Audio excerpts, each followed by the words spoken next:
Bienvenue dans Autrement Politique, votre émission hebdomadaire qui met en lumière les enjeux clés de la vie politique ivoirienne. Au sommaire aujourd'hui, deux sujets brûlants. La non-inscription de certains leaders politiques sur la liste électorale à quelques mois d'un scrutin majeur et la question de l'unité au sein de l'opposition. Analyse et décryptage maintenant dans Autrement Politique, l'émission pour vous, pour nous, pour tous. Plusieurs figures politiques majeures ne figurent pas sur la liste électorale provisoire, une absence qui suscite interrogation, inquiétude et parfois indignation. Erreurs administratives, exclusion politique ou stratégie électorale. On en parle avec l'honorable Simon Doo, député de Bongolo et président du groupe parlementaire du PDCI RDA, ainsi que le docteur Boga Sako Gervais, président d'honneur de la Fédération ivoirienne pour l'observation et la surveillance des droits de l'homme et de la vie politique, FIDOP. Bonsoir très chers invités et bienvenue sur notre plateau. Je vous en prie, bonsoir. Avant d'aborder le premier thème de notre discussion, j'aimerais vous poser la question de savoir quel est le sujet d'actualité qui vous a le plus marqué ces derniers jours. Honorable? Oui, je crois que comme je suis un homme de foi, comme beaucoup d'hommes dans le monde et de femmes dans le monde, j'ai été marqué cette semaine par la disparition du pape François, et qui est un homme de paix, un homme qui a semé l'amour qu'il a lui-même reçu de Jésus-Christ. Et je crois que c'est un fait marquant, important pour le monde, et qui nous donne aussi en ce moment de penser pour le travail qu'il a fait, le travail missionnaire qu'il a fait, de penser aussi en tant qu'être humain à ce que nous pouvons apporter demain au monde, partager l'amour de Jésus-Christ. Merci, honorable. Docteur? J'allais dire la même chose parce que je partage aussi la même foi, catholique en plus. Mais à l'antipode de cette grande nouvelle qui bouleverse, j'allais dire qui préoccupe en même temps toute la planète, il y a la Côte d'Ivoire, mon pays, qui a été marquée donc par une décision de justice qui rabat les cartes et qui préoccupe davantage la Côte d'Ivoire. Et moi-même, en tant que citoyen ivoirien, j'en ai peur. Vous savez, ça fait pratiquement 30 ans que je milite pour les droits de l'homme. Mon discours n'a pas varié. La classe politique ivoirienne, mais en général africaine, a des problèmes avec la démocratie et je pense que je suis là pour en parler. Ce qui nous amène au premier thème de notre discussion, à savoir l'absence des leaders politiques sur la liste électorale provisoire. Que vous inspire cette absence? Comme je le disais tantôt, je suis d'abord, en tant que défenseur des droits de l'homme, je suis indigné, je suis choqué, je suis un peu triste pour mon pays parce que nous venons de très loin. Et en 2010, mon pays a été pratiquement à la une de tous les médias du monde comme l'un des pays qui a connu la crise post-électorale la plus catastrophique, la plus tragique de ce pays, du monde.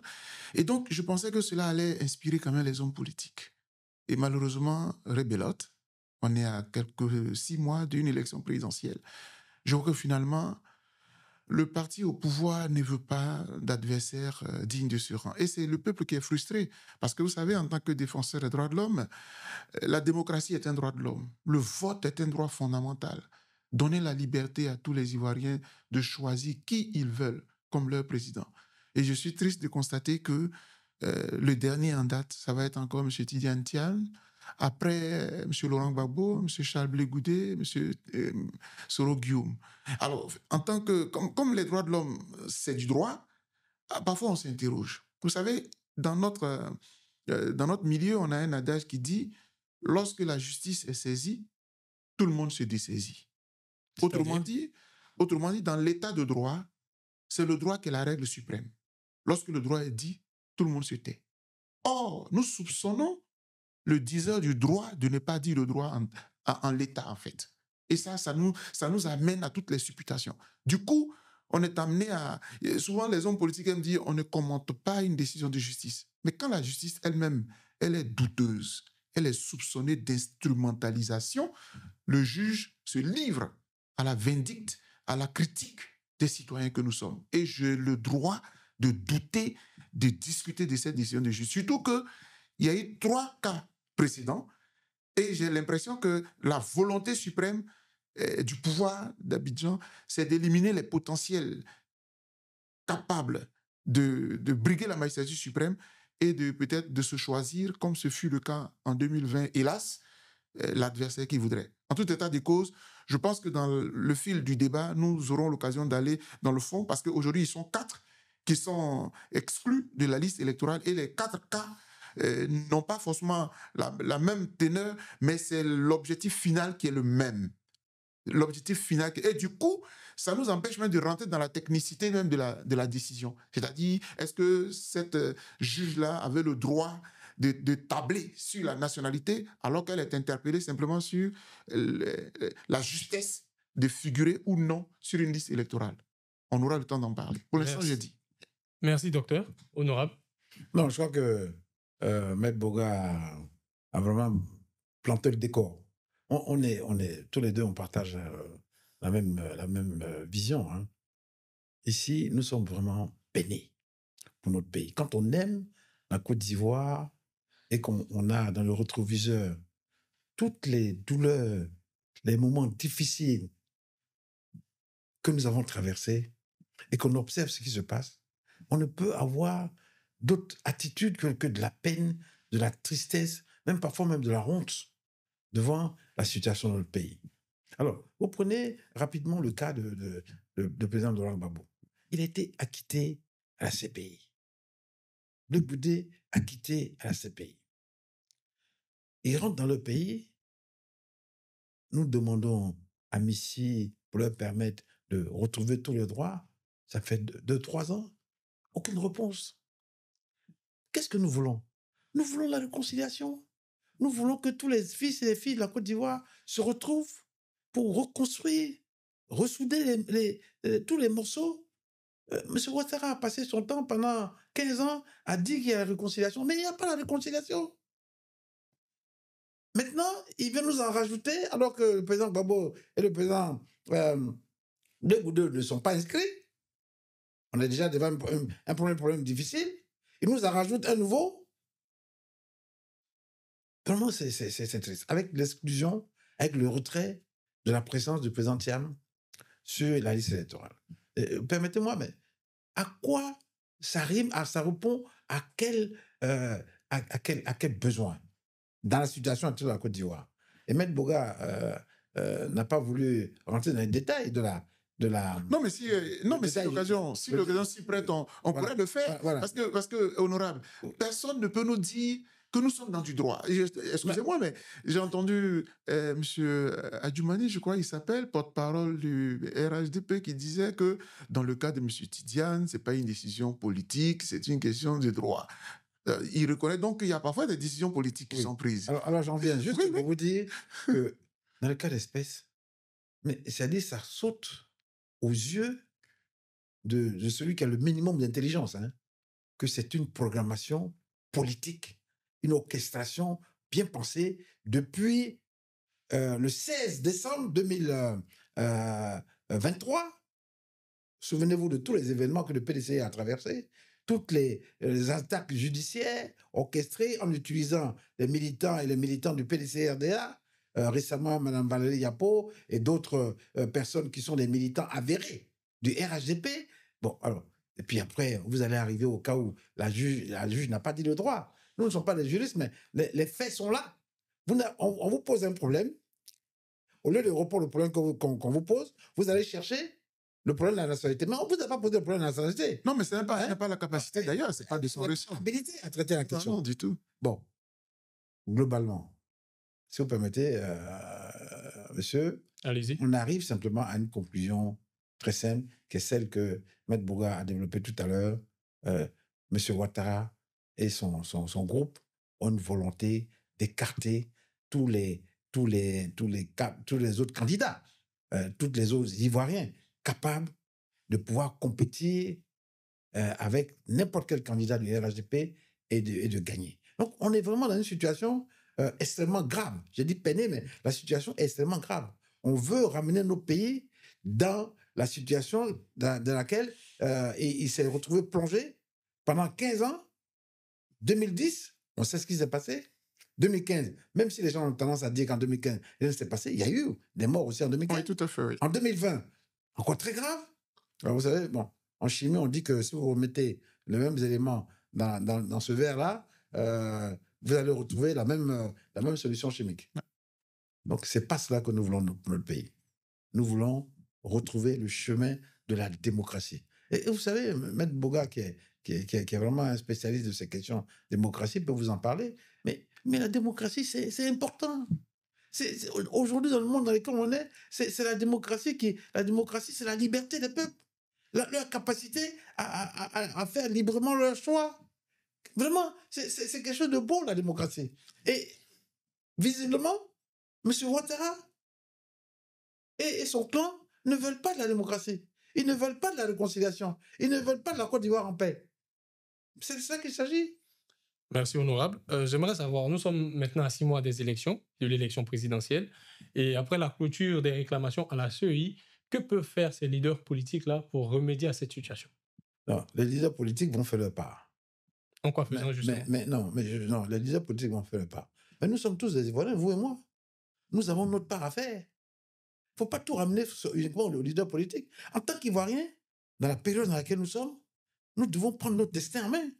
En quoi faisant? Et notre destin, c'est notre pays. Nous rêvons d'une Côte d'Ivoire qui soit véritablement capable de retrouver le chemin de la compétition, de la croissance, de la vraie croissance avec tous ses fils et toutes ses filles. C'est de ça qu'il s'agit. Donc, en quoi faisant, nous, en tant que députés, vous avez suivi, nous avons récemment claqué la porte à l'Assemblée nationale pour nous exprimer, pour dire non, ça suffit. Et il faudra aussi que les organisations politiques, les organisations de la société civile, ensemble, nous nous mettions ensemble pour vraiment nous exprimer et devant la communauté nationale et devant la communauté internationale pour dire non, nous ne voulons pas de ça dans notre pays. Nous n'en voulons plus. Et il faut dire à ceux qui traitent leurs compatriotes de menteurs que eux, ils ont certainement beaucoup plus menti que quiconque dans ce pays. Donc, ils n'ont pas de leçon à donner à qui que ce soit. Nous voulons retrouver la paix dans notre pays. Nous voulons retrouver la vérité. La vérité. Hein, vous savez, la vérité. Parce que souvent, moi j'aime bien ce adage qui dit tel honnête, tel on voit les autres. Nous sommes dans la vérité. M. Thiam est dans la vérité. M. Babou, il est rentré, il veut être candidat pour son pays. Il est dans la vérité. Ceux qui sont dans le mensonge veulent prospérer dans le mensonge.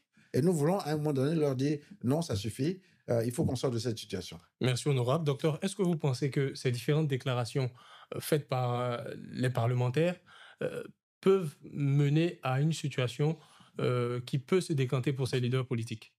Alors, ce que je voudrais dire, c'est que c'est bien, merci de nous poser la question, qu'est-ce qu'on fait? En la matière, d'abord, nous sommes dans un état de droit, j'aurais envie de dire, il faut interroger le droit. Il y a des moyens de recours. Est-ce qu'il y en a? Vous savez que la décision qu'elle a rendue est susceptible d'aucun recours. Donc, voilà, il va être extrait de la liste.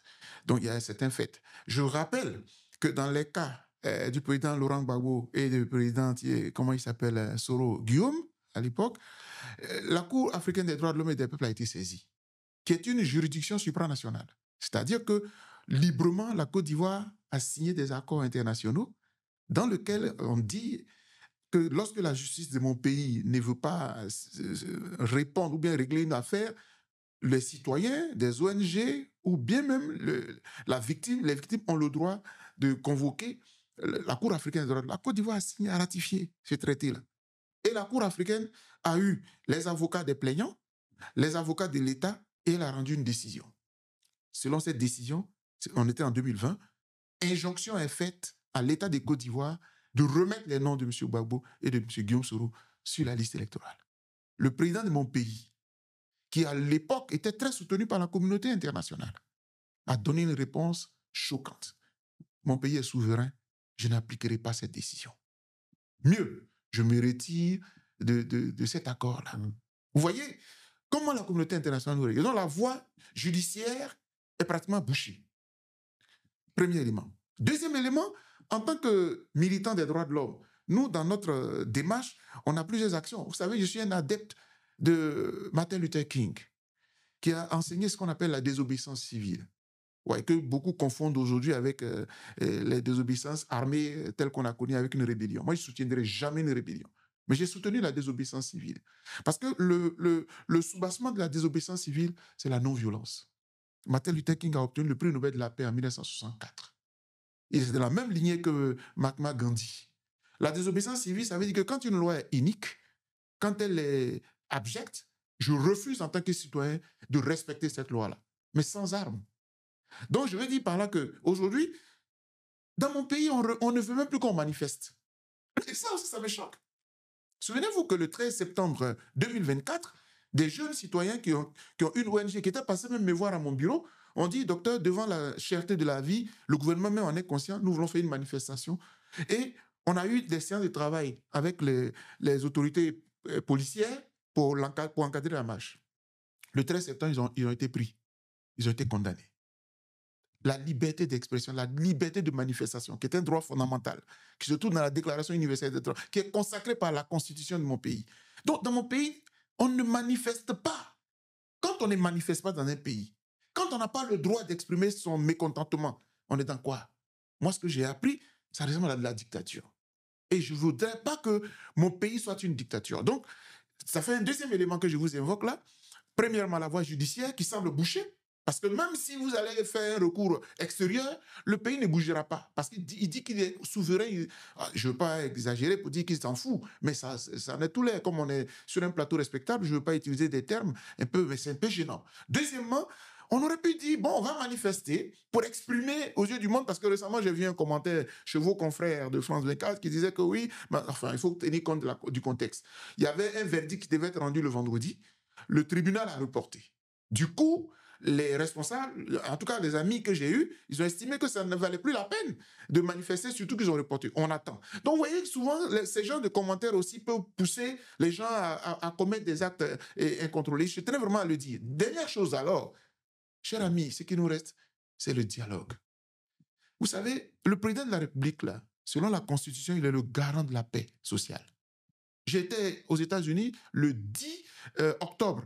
Le 12 octobre 2024 dernier, j'ai lancé un appel. C'est l'appel qui, sur ma page TikTok, a fait près du demi-million de vues dans mon pays. Parce que je me suis adressé au président Ouattara, au président Gbagbo et à l'opposition.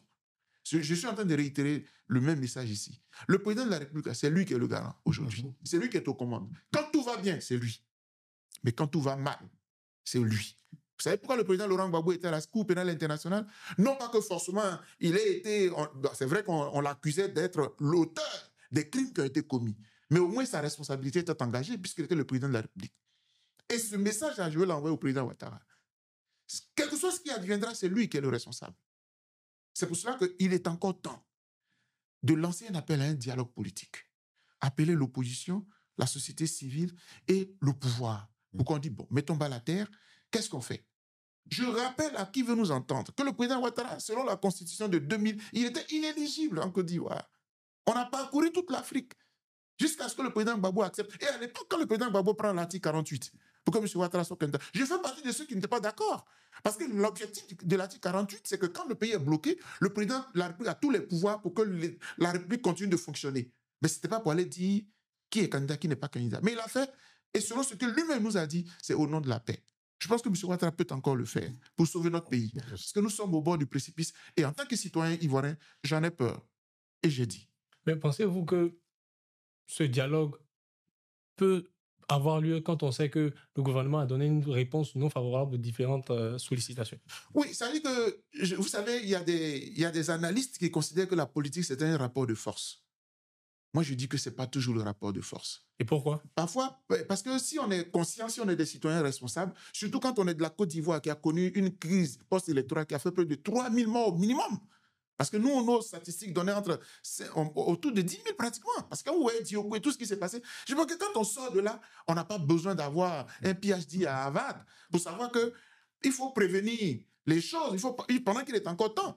Donc, moi, je ne veux pas des rapports de force. On n'a pas de force ici. Ceux qui pensent qu'ils sont bien... On sait tous comment ça s'est passé dans notre pays. Hein. On sait comment la rébellion, elle a soutenu qui? Guillaume Soro. Bon, il est de notre génération. On s'est parlé à Paris le 20 septembre 2020. Aujourd'hui, il est dans le regret. Parce que la prise des armes, nous les condamnerons toujours.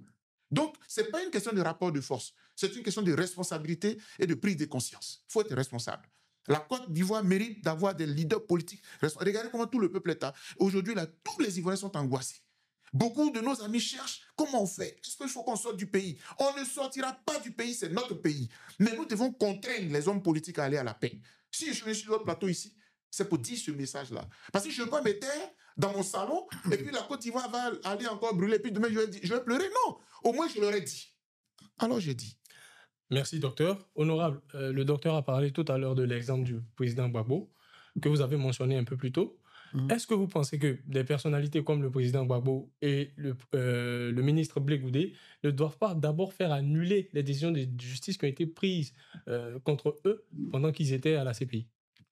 Alors, je ne vais pas répondre directement à votre question. Moi, je vois que je vais appuyer ce que le docteur Boga Sako a dit. Nous voulons la paix dans notre pays. C'est vraiment la base. Et pour faire la paix, il faut le dialogue. Il faut appeler tous les fils et les filles de la Côte d'Ivoire pour trouver des solutions. Personne n'a envie que la Côte d'Ivoire brûle. Et il a dit, je saisis aussi l'occasion pour lancer un message au président de la République. Je l'ai déjà dit par ailleurs, c'est de sa responsabilité. Une responsabilité devant l'histoire le jugera. De sa capacité à prendre la décision de prendre le bon chemin ou de prendre... Nous sommes à un carrefour. Ce sera le carrefour pour aller vers la construction du bonheur ou ce sera le carrefour pour aller vers le chaos. Monsieur le Président, quel chemin vous choisissez? Si c'est celui du bonheur, alors appelez tous vos frères et sœurs, dialoguons. Monsieur Laurent Gbagbo, il a retrouvé ses droits. Il a été libéré de la CPI. Il doit pouvoir être candidat. Blé Goudé, idem, Soro Guillaume doit pouvoir rentrer dans son pays. Tidiane Thiam, un fils du pays, d'un haut niveau, qui a servi ailleurs, qui a servi son pays, qui a fait des grandes choses. Prêt, on n'a pas d'alibi à trouver pour l'exclure d'une élection présidentielle. Et n'exclure personne d'autre. Mais ça, vous savez que la volonté d'un homme politique, d'un dirigeant, c'est capital. Et M. Ouattara, parce que moi, tous ceux qui sont autour et qui font beaucoup de bruit, ils n'ont aucune importance pour nous. C'est M. Ouattara, c'est lui le président de la République. Il fait un choix. Et nous lui disons aujourd'hui, le seul choix qui nous reste, surtout après tout ce que nous avons vécu, ce n'est pas d'exclure qui que ce soit, d'exclure Tidiane Thiam, d'exclure Gbagbo Laurent, ou Blé Goudé, ou Soro Guillaume. La solution, c'est de retrouver les fils et les filles de la nation ensemble pour tracer un autre chemin, un autre destin que celui que nous avons vécu. Si vous permettez, vous savez, moi je suis d'une génération légèrement plus âgée que Boga Sako. Bien sûr. Nous avons vu des grandes choses dans ce pays. Nous avons vu comment Houphouët-Boigny a transformé ce pays. Nous avons vu comment nous-mêmes, eux aussi d'ailleurs un tout petit peu, bien sûr, comment nous-mêmes, nous sommes partis de la Côte d'Ivoire, nous sommes allés en Europe, nous avons compétit sur les mêmes bancs avec les jeunes Français, les jeunes Européens. Nous n'étions pas parmi les médiocres, bien au contraire. C'est cette Côte d'Ivoire-là que nous voulons retrouver. La Côte d'Ivoire fraternelle. La Côte d'Ivoire où nous étions à l'école avec les jeunes de toutes les régions de la Côte d'Ivoire, des jeunes de toutes les religions. Et nous avons fraternisé. Aujourd'hui, nous nous retrouvons à Abidjan. Nous sommes fiers d'être Ivoiriens. Fiers Ivoiriens, c'est pas que en chantant. Le fiers Ivoirien doit être une réalité. Donc, nous ensemble, il est de la société civile, moi je suis du PDCI, nous voulons dire aujourd'hui à M. Ouattara, c'est aujourd'hui le temps de la paix. C'est aujourd'hui le temps du dialogue. Et en tant que chef, quand il rentre dans sa chambre, c'est à ça qu'il doit penser, devant Dieu.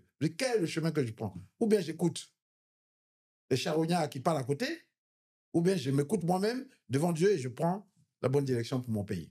J'aimerais savoir si cette situation demeure inchangée et que ces leaders politiques ne sont pas réintégrés sur la liste électorale.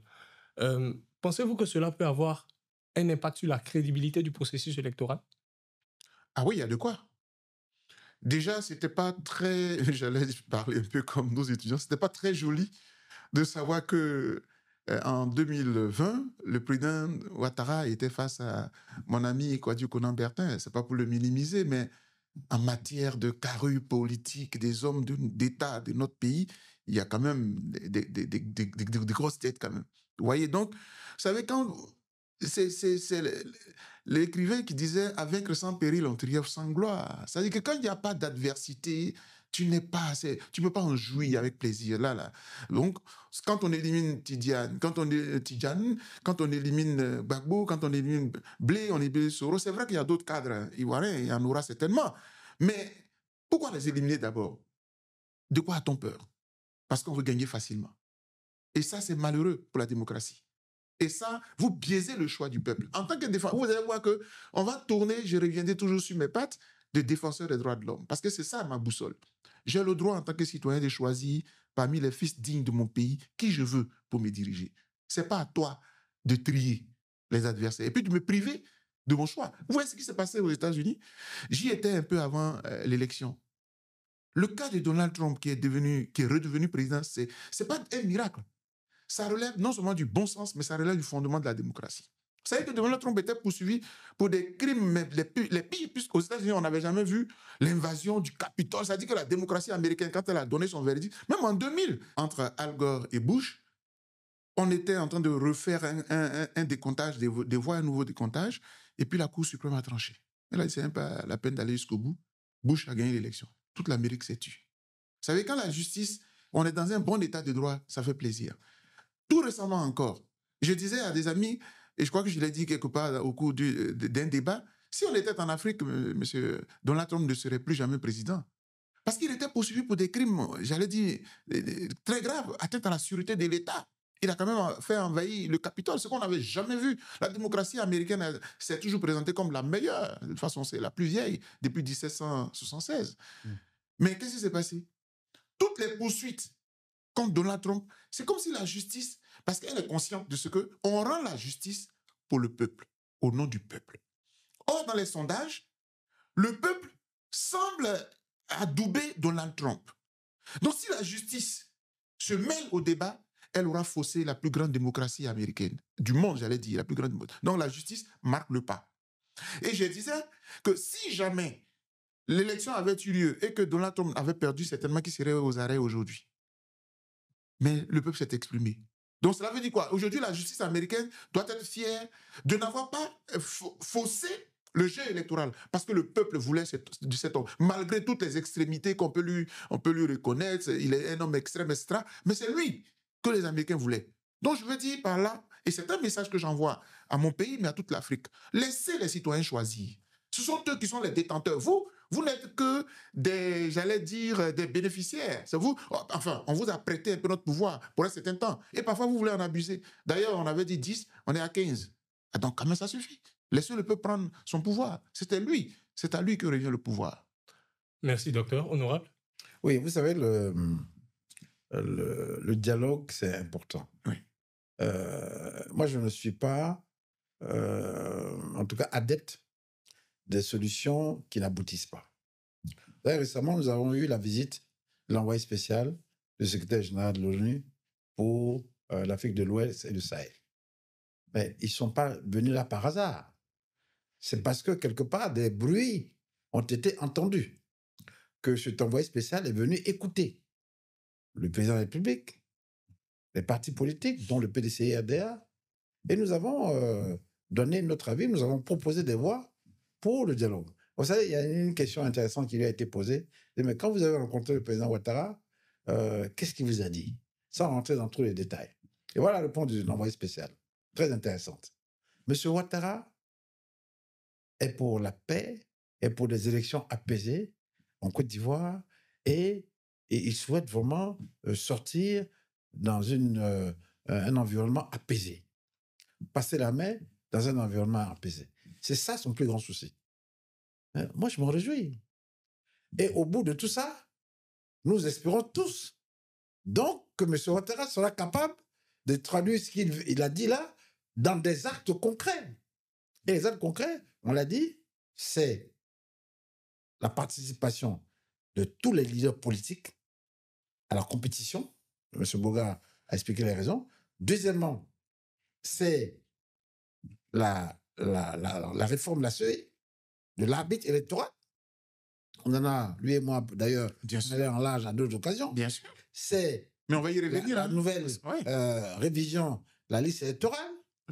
c'est la réforme du code électoral, parce que c'est aussi important, dans lequel nous souhaitons notamment la proclamation des résultats bureau de vote par bureau de vote.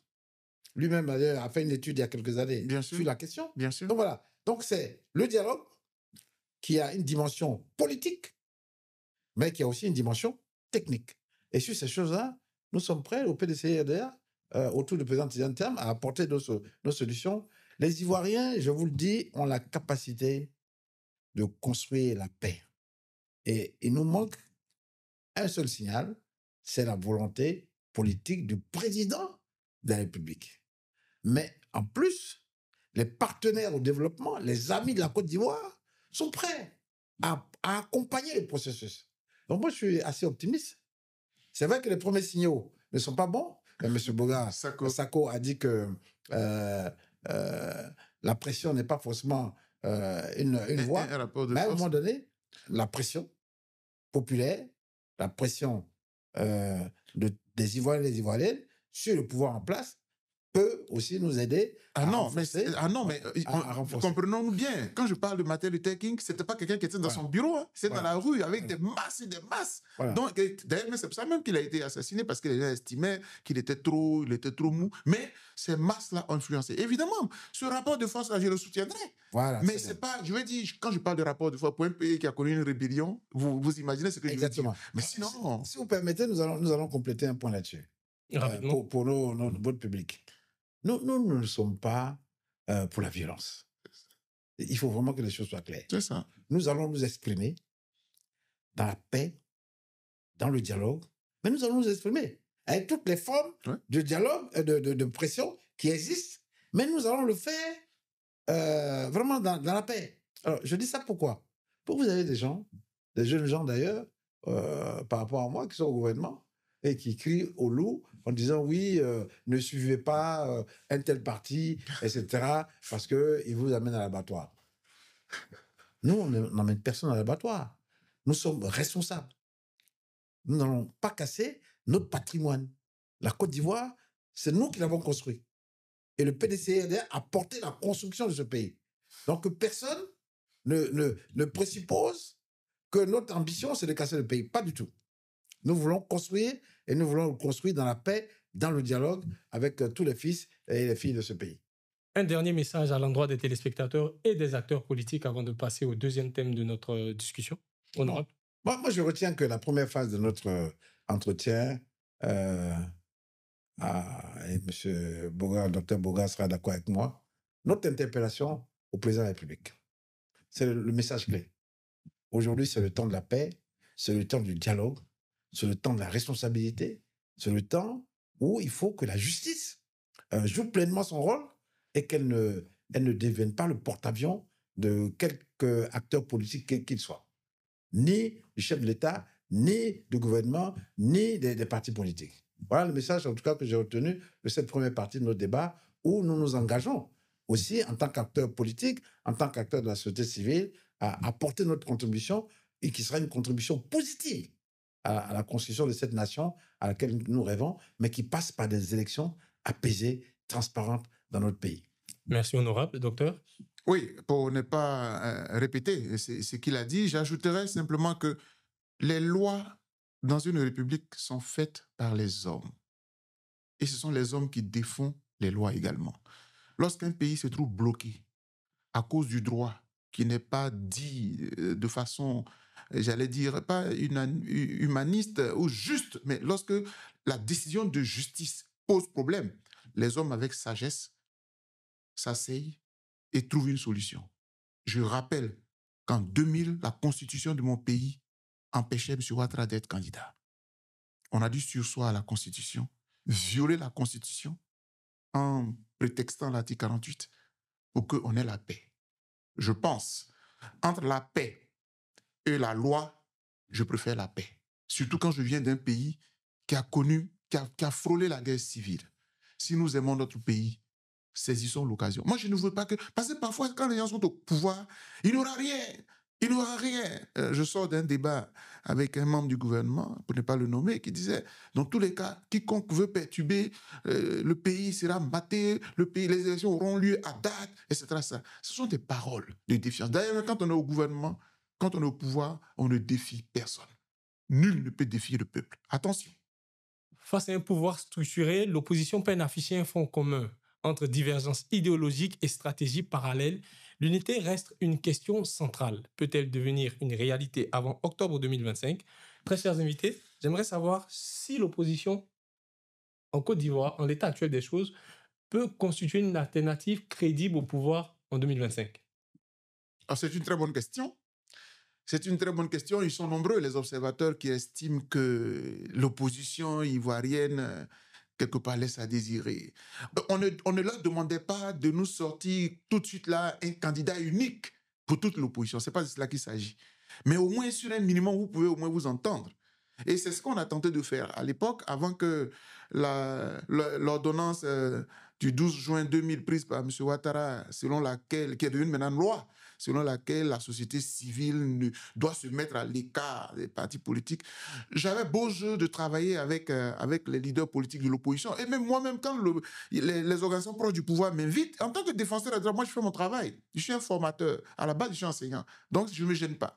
Et donc, dans ce processus-là, nous avions signé, même au siège du PDCI-RDA, avec la présidente, Mme Simone Neivé et tous, nous avons signé une tribune pour demander au pouvoir d'organiser un dialogue politique, pour que toutes les conditions soient mises à plat et que les uns et les autres aillent à l'élection et que les Ivoiriens choisissent.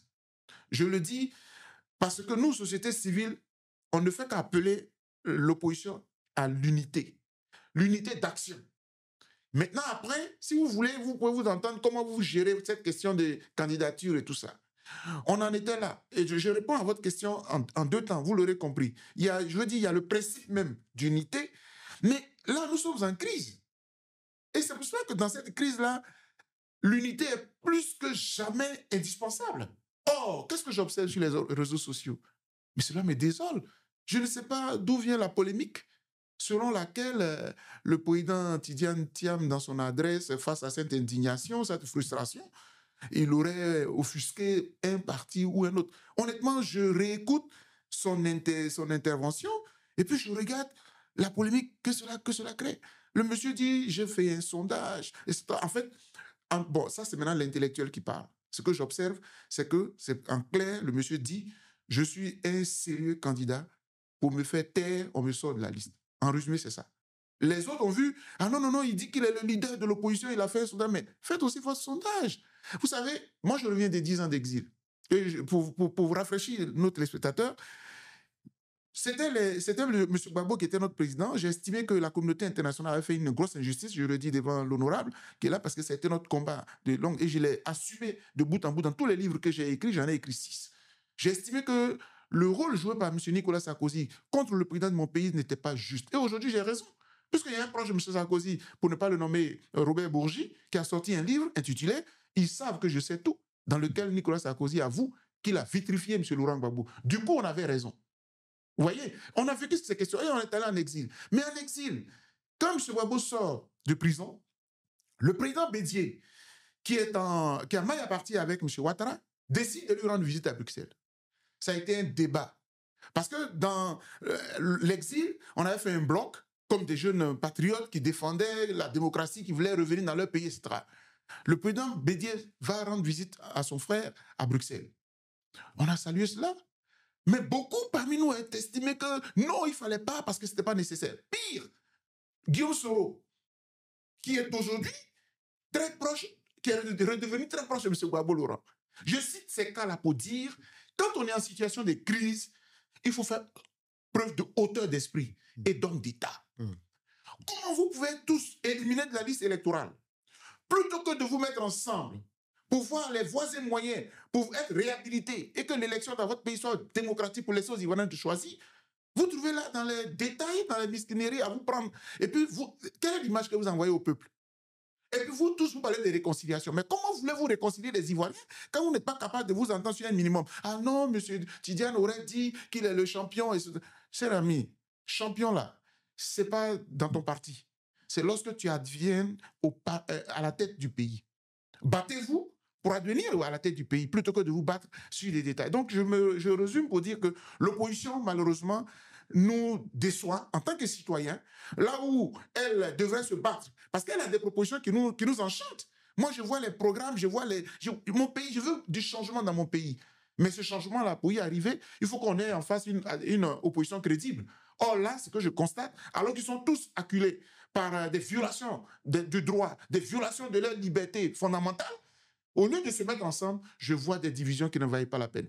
Donc, autant, on a lancé un appel au président de la République, et dans mon message, je le disais toujours, depuis les États-Unis, je parlais aussi à l'opposition.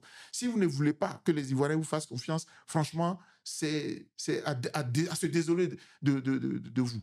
Voilà ce que je pense un peu sur la question. Merci, docteur. Honorable, votre avis sur la question? Oui, mon avis, je partage le même avis que docteur. Vous savez, à un moment donné, il faut classifier ces objectifs. Nous avons un objectif commun aujourd'hui. C'est de battre M. Ouattara en amenant déjà à inscrire tous nos candidats potentiels sur la liste électorale, puisqu'il a décidé de nous exclure. Donc ça, c'est un combat pour lequel nous devons faire front commun. Donc le premier objectif, c'est comment faire pour renforcer le dialogue, avoir des instruments qui nous permettent de pousser ce dialogue et d'aboutir à la réinscription du président Thiam, à l'inscription de Laurent Gbagbo et de Blé Goudé. Première étape. Donc pour cela, vraiment, c'est impératif de se retrouver et de s'unir. Je reviens sur la déclaration, l'interpellation de la déclaration du président Thiam. Le président Thiam a donné un message qui aurait dû être pris et amplifié par toute l'opposition. Il a dit, je suis dans le sondage qui a été fait par un organisme très sérieux, très sérieux, que je connais moi-même, je suis en tête et je suis suivi par mon aîné, le président Laurent Gbagbo. Ça veut dire que si aujourd'hui Ouattara nous exclut, ben finalement, il n'y a aucune compétition. C'est ça qu'il s'agit. C'est comme ça qu'il faut interpréter les choses. Il ne faut pas dire c'est parce qu'il arrive en premier. Non. Ce qui est important de retenir, c'est que si Ouattara exclut les deux premiers que nous sommes, ben, il n'y a plus d'élections légitimes en Côte d'Ivoire. Oh, ils ne sont même pas que deux. Ils sont jusqu'à 4 qui sont pratiquement exclus. Voilà. Donc voilà. Donc ça, c'est le premier message. Donc vraiment, nous pensons que nos frères au PPAC en particulier, nous avons de bons contacts avec eux, doivent comprendre que les enjeux aujourd'hui sont au-delà, doivent être au-delà de nos intérêts, nos petits intérêts partisans du moment. C'est la Côte d'Ivoire d'abord qui est en jeu, c'est l'attente des populations. Les Ivoiriens et les Ivoiriennes, aujourd'hui, là où elles sont, mais elles vont certainement faire leur choix.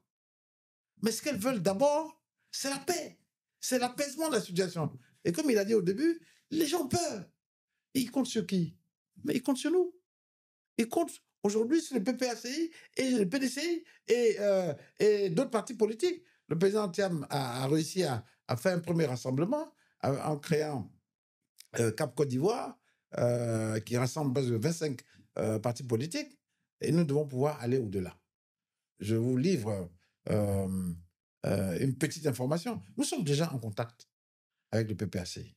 Nous sommes déjà en contact, en train de renforcer, en train de tisser les liens.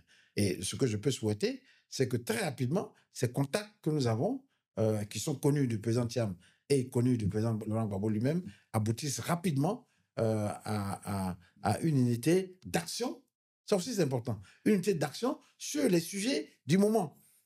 La réinscription et l'inscription de nos candidats sur la liste électorale.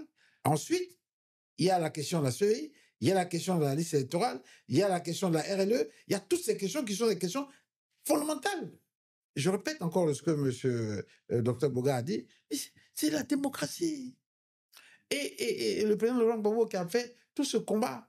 Quand on me demande, mais monsieur, une fois à Paris, on m'a donné plusieurs images d'acteurs politiques, dès que j'ai vu la photo de Laurent Gbagbo, c'est le mot démocratie qui ressort. C'est une vérité. Bon, et quand on voit ça, mais pour la démocratie, il faut la mettre en action, il faut la mettre en mouvement. Et pour la mettre en mouvement, il faut s'unir. Donc là aussi, je saisis l'occasion pour dire que notre appel commun ici à votre antenne, c'est de dire à tous nos leaders politiques que ce temps-là ne manquons pas l'occasion. C'est une occasion historique que nous avons. Ne la manquons pas.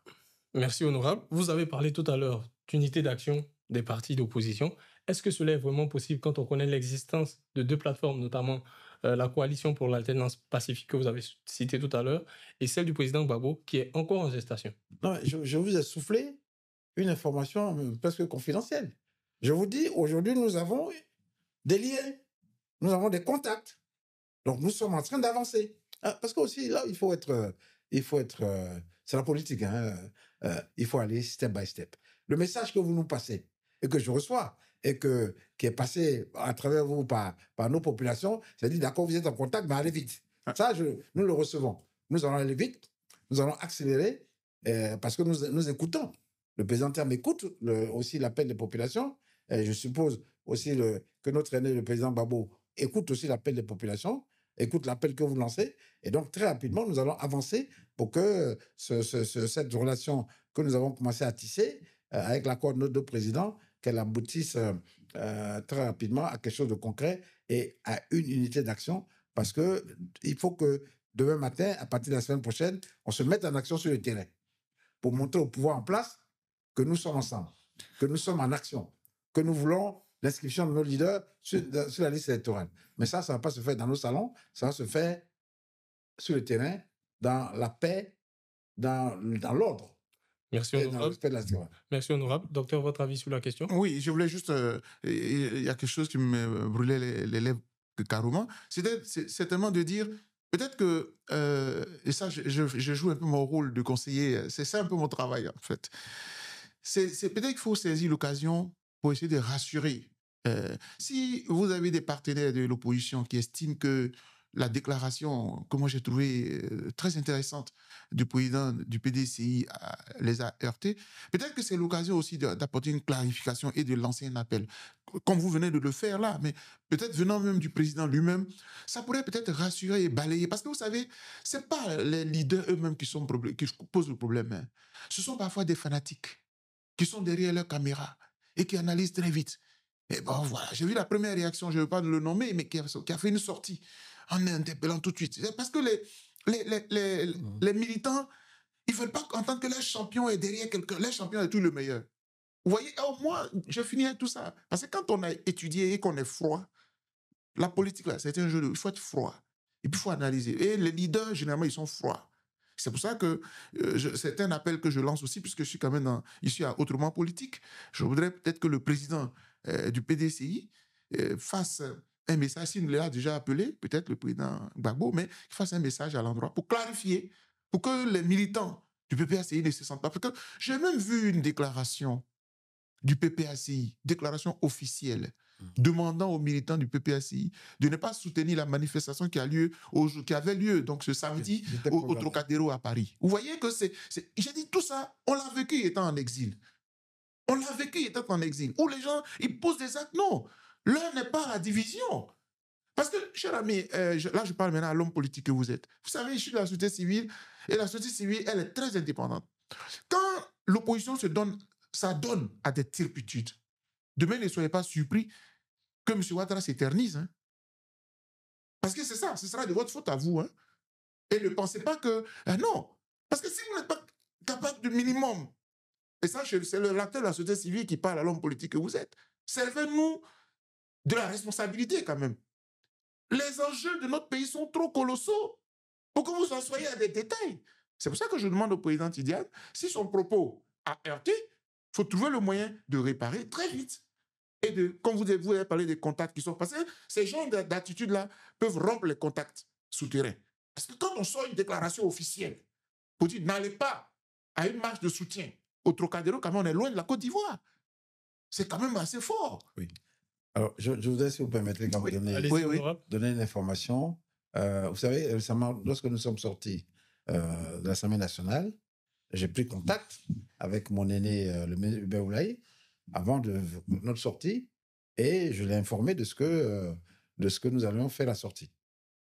En solidarité, le groupe parlementaire PPACI n'est même pas rentré dans la salle à l'Assemblée nationale. C'est intéressant, ça. Voilà, ça, il faut quand même le retenir. C'est pour montrer que nous avons le bon contact.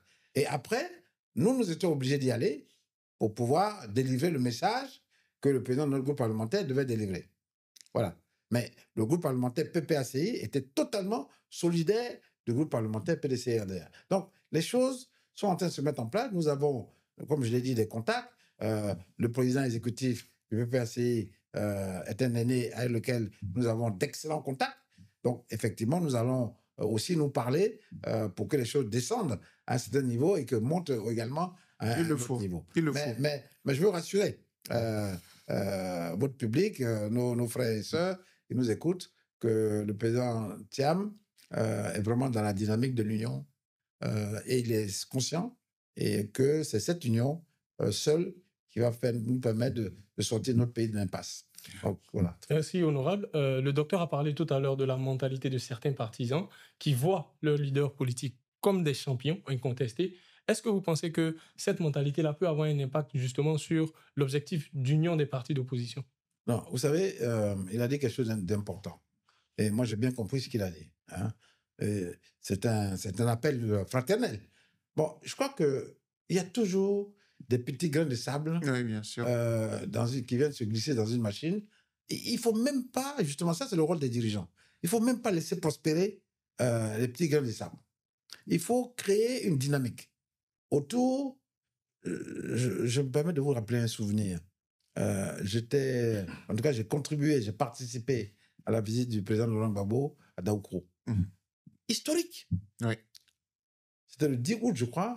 10 août 2021. 22 ou 23 22. 10 août 2022. Oui. Historique. Et j'ai encore les petites phrases. Hein. Celui qui marche en pleurant revient avec des chants d'allégresse. C'est un texte biblique que le président Bédié a cité.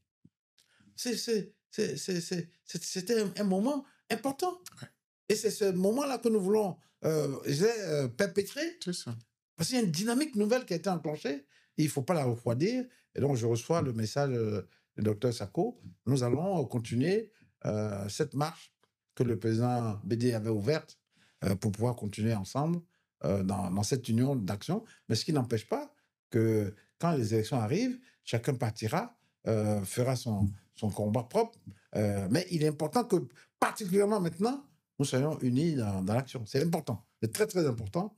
Je veux en tout cas, pour notre part, lancer un appel à nos militants, partout où ils se trouvent, pour leur dire que les militants de PPACI sont nos frères.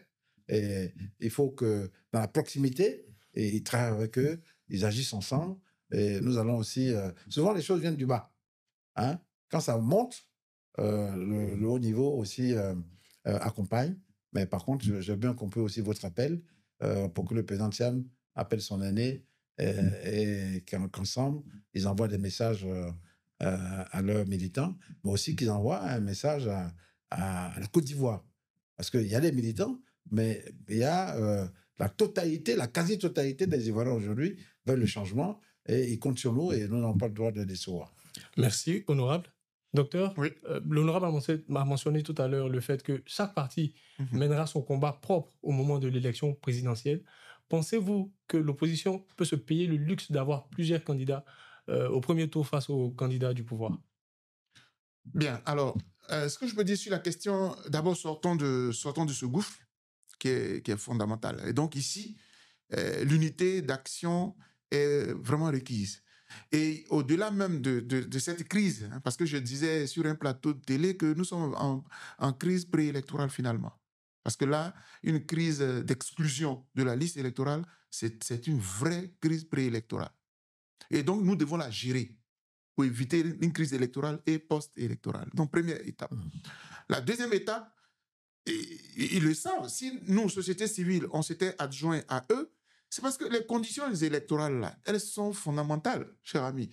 Nous voulons un président, un bon président, bien élu. Pour cela, il faut que la liste électorale elle-même soit crédible.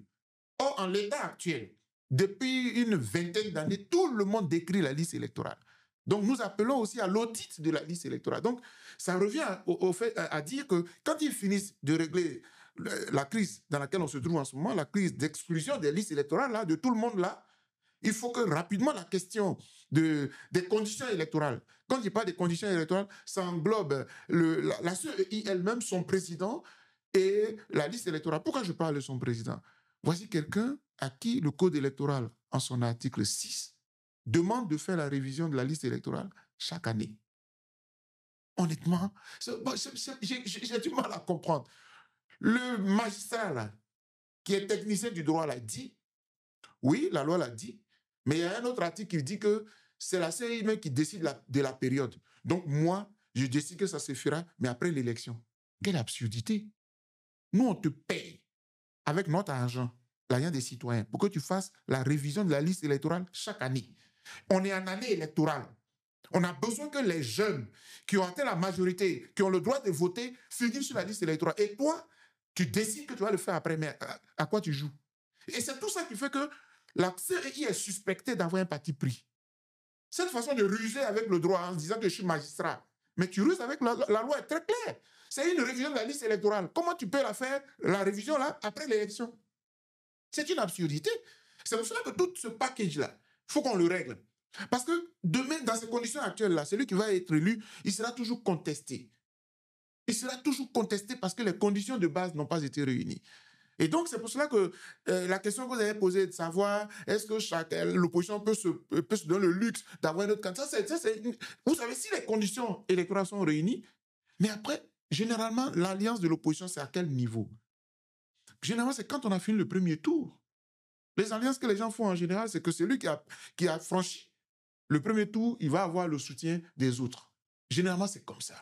Alors, vous me dites, ah, mais peut-être que dans ce contexte-là, aujourd'hui, peut-être qu'au premier tour, le président Ouattara, il a été démontré, si vous avez suivi les élections qui se sont passées dans notre pays depuis un certain temps, c'est quasiment impossible que quelqu'un, au premier tour, soit élu tout d'un coup. C'est pas possible.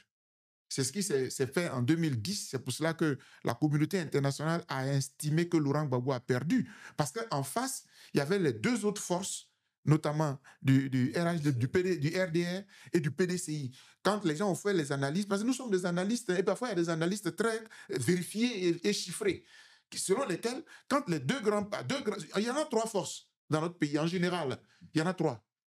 Il y a le PDCI qui constitue la force de base initiale dans notre pays. Il y a la force du RHDP, et puis il y a la force de Laurent Gbagbo. Quand je parle de Laurent Gbagbo, je parle de tout ce qu'il y a, MGC, Mme Gbagbo, Blé Goudé, tout ce que vous voulez, tout ça, voilà. C'est les trois grandes forces. Et dans notre pays, il a été prouvé qu'aucune des trois ne peut gagner à un premier tour. C'est comme cela que les gens ont tranché dans le dossier de Laurent Gbagbo en 2010. Donc, en l'état actuel, M. Ouattara, c'est qu'il ne peut pas gagner. C'est pour ça qu'ils font tout pour dire un coup KO, un coup. C'est même pas possible. Mais pour cela, pour que au second tour, toute la famille de l'opposition se mette ensemble, il faut que des petits détails dont nous venons de parler là, rapidement soient bouchés et que les conditions soient réunies aussi. Parce que si on ne révise pas la liste électorale, quelqu'un est capable de dire que malgré toutes vos analyses sur tous les plateaux du monde là, j'ai gagné au premier tour. Et ça, ce sera la catastrophe dans mon pays. Et je n'en veux pas. Merci, docteur. Honorable. Non, mais vous savez, sur les questions des élections, il faut être très pragmatique. L'argumentaire qu'il a développé est vrai. Personne ne peut gagner au premier tour. Et bon, ceux qui rêvent à ça ne sont pas sérieux. Alors, il y a une chose aussi, il faut dire. Est-ce que vous pensez sérieusement que un grand pays comme la Côte d'Ivoire mérite qu'on soit en train de se chamailler sur la liste électorale? Non, mais c'est scandaleux. C'est ahurissant. Côte d'Ivoire, où on a formé des ingénieurs, tout ce que vous voulez. Incroyable. On n'est pas capable de faire une liste électorale. Mais c'est qu'il y a un problème. Ouais.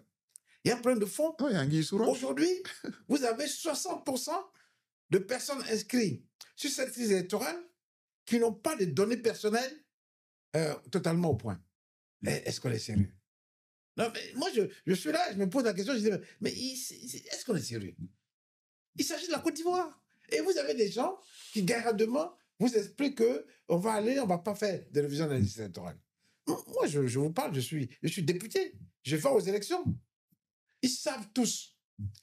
Et c'est pour ça que je leur dis à tous nos frères, qu'ils soient au gouvernement, qu'ils soient au RHDP, le temps est venu qu'on soit tous sérieux avec notre pays. La Côte d'Ivoire ne mérite pas les élections que nous organisons aujourd'hui. Tout le monde sait. Non, excusez-moi. Mais c'est tellement sérieux. Tout le monde sait que les gens volent aux élections.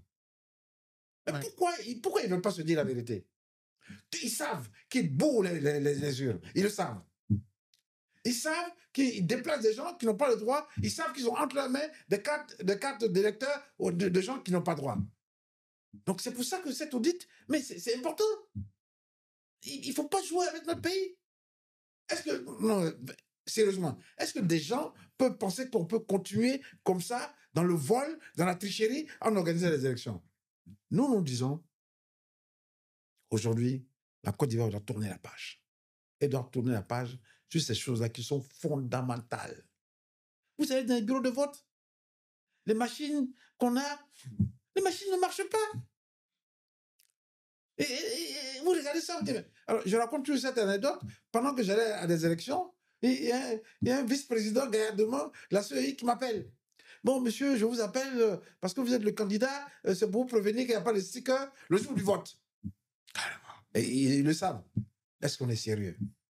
Donc nous, cette révision de la liste électorale, on va la faire. On va la faire. Il y a des jeunes, il y a des Ivoiriens, des Ivoiriennes, des technocrates qui sont capables de faire ça propre, sans avoir appelé quelqu'un à l'extérieur pour le faire. C'est le basique. Vous pensez que c'est réalisable à 6 mois de l'élection présidentielle? Mais à votre avis, ça met combien de temps? Je vous dis, je dis ça aux gens en rigolant. Moi, je prends des jeunes cadres, je les mets dans un endroit donné. Même pas un mois? À moins d'un mois, même pas 2 semaines, ils me sortent ça tout de suite. C'est pour ça que je dis, il faut qu'on soit sérieux. Nos amis, nos frères, là, qui parlent beaucoup, là, nous qu'à comprendre que sur ces points-là, en tout cas, nous, on ne va pas rigoler. On ne va pas rigoler.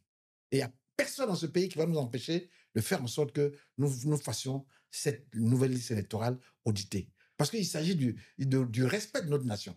C'est de ça qu'il s'agit. Il ne s'agit même pas d'eux. Il s'agit du respect de notre nation. Le pays que nous voulons passer aux jeunes demain, c'est un pays sérieux, où on va aux élections tranquillement. Je vais dans mon bureau de vote, comme si j'allais à Paris dans un bureau de vote quelconque. Ou aujourd'hui, je peux vous dire, vous allez dans un bureau de vote. À Paris, il n'y a pas de machine. Hein? Ouais. Hein? En fait, les gens votent, les scrutateurs sont là, à la fin, on compte. À Abidjan, on a inventé des machines, on a dépensé des milliards pour acheter des machines qui ne servent à rien. Donc là-dessus, je tiens à vous dire sur votre plateau. En tout cas, le PDC-RDA et nos amis, beaucoup de gens de ce pays veulent qu'on soit sérieux avec les élections. Parce que vous avez des gens, attendez, vous avez des gens qui font la politique de l'autruche. Hein? Ils crient, oui, voilà, machin. Parce qu'ils veulent rester dans la médiocrité, dans la pagaille. Merci. Voilà de quoi il s'agit. Ensuite, je complète ce qu'il a dit. Vous avez la liste électorale. Vous avez la question de la RLE. Mais pourquoi on ne peut pas faire une RLE? Quelle est la raison pour laquelle on fait une RLE? Non, mais c'est un droit. Parce que, c'est un droit. D'abord, c'est un droit. Et nous voulons que de manière, sur le plan statistique, on ait une base électorale qui reflète la représentativité de notre population. De sorte que la personne que nous désignons comme notre président de la République puisse être représentatif et une légitimité. Je n'aime pas le dire souvent. Mais vous croyez que M. Ouattara, il était légitime quand il a été élu en 2020? Vous savez combien de personnes l'ont élu? Il y a moins de 8% de la population ivoirienne. Attendez. Nous voulons que demain, notre chef d'État soit quelqu'un qui est légitime. Ouais. C'est de ça qu'il s'agit. Merci, honorable. Un dernier message à l'endroit des téléspectateurs avant de clore cette émission. Je laisse la place à docteur. Oui, merci. Non, mais le message, c'est que, d'abord, merci. Merci à votre maison de nous recevoir, parce que grâce à vous, nous avons pu parler à nos compatriotes. Et surtout, nous avons adressé des messages assez forts au président de la République. Qu'on le veuille ou pas, c'est lui qui est aux commandes aujourd'hui. Et notre pays est à l'orée d'une élection capitale. Il ne faut pas jouer avec. Et surtout, pour le peuple qui a été traumatisé en 2010 et 2011, il ne veut plus de cela. Et pour cela, agissons un peu en personne responsable. On a été traumatisé en 2010, on prend les dispositions pour que cela n'arrive plus jamais dans notre pays. C'est de cela qu'il s'agit. Exclure les uns et les autres d'une compétition capitale pour une nation, ce n'est pas juste. Et si le droit, même si le droit l'avait fait, il faut que les hommes politiques qui connaissent un peu la volonté populaire interviennent au cours d'un dialogue politique. Je le dis parce qu'il y a eu un précédent. Si on ne l'avait jamais fait dans mon pays, j'allais être rigoureux en disant la loi est rien que la loi. Duralex, c'est l'Est, la loi du cela. Non. On a contourné la loi dans mon pays pour qu'une personne soit candidate au nom de la paix. Si on l'a fait hier, on peut le faire aujourd'hui, au nom de la paix. Et celui pour qui l'ont fait, c'est lui qui est aux commandes aujourd'hui. Raison de plus pour qu'il le fasse, pour que la paix revienne dans mon pays. En tout cas, en tant que citoyen, j'ai le droit de voter. Et je veux choisir qui je voudrais pour mon pays. Donnez-moi la liberté de plusieurs candidatures pour que j'en choisisse un. Et non exclure les gens à l'avance. Ce n'est pas juste. Ce n'est pas très démocratique. Et j'ai dit. Merci, docteur. Honorable? Oui, je suis d'accord sur le fait que le président de la République est le premier responsable de la situation que nous traversons. Il a une grande responsabilité historique de faire en sorte que notre pays ne retombe pas dans le même travers, que nous voulons la paix, les Ivoiriens et les Ivoiriens veulent la paix.